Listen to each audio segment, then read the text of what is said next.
Hey folks, this is Chris at the, gosh, I have a hard time pronouncing this name. What's the name of this dam? Molatedi Dam. Molatedi. Molatedi, yeah. Molatedi, okay. So we're here, anti-poaching efforts here.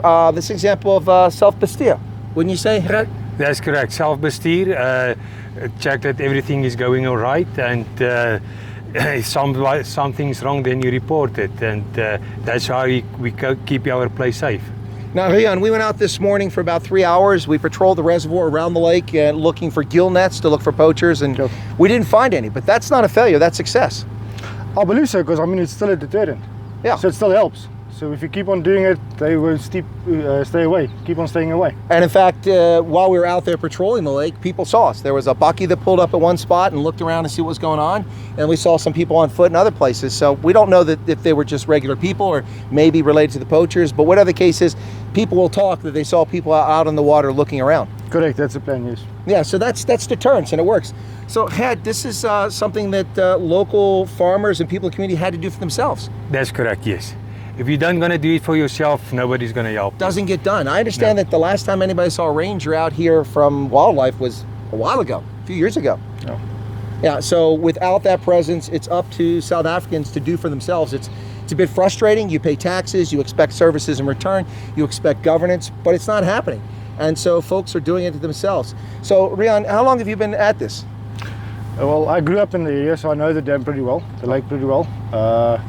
But yeah, since I was a boy.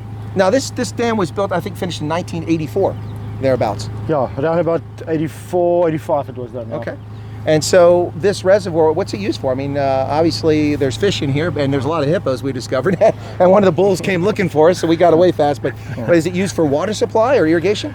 Mainly for water supply to Gaborone, Botswana. Ah, okay. So Botswana benefits from this. That's correct, yeah. Excellent. Yeah, it was an agreement between the Botswana and the Botswana. Oh, Botswana, Yes. okay. Because this was part of Botswana. Yes. Okay. Actually, when Lucas Mangope led. Yes. Okay, excellent. Yeah. So, you know, as I said, we didn't find anything. We did find some spots out there that places were marked with little buoys, and we suspect that was probably, you know, an indicator to let people know this is where you come to do your illegal fishing. It could be, yeah. Yeah, but we don't know. That's just suspicion.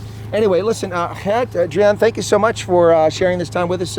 Folks, this is a serious situation in South Africa where governance has failed, citizens take it upon themselves, not to take the law in their own hands, but to respond to the lack of services to try to ensure the viability of fish out here in the reservoir and just the viability of what's going on around here. It's the same thing on farms. Yeah. We're going to see more and talk more about the dangers of farms, the attacks on farms, plus more things like that. So be sure to give us a like and leave a comment behind. And thank you all so much for your time. Appreciate it. To Gert, thank you so much. I do appreciate your time. Pleasure. And Riaan, thank you so much. Bye-bye, donkey. Dankie. Thank you, folks.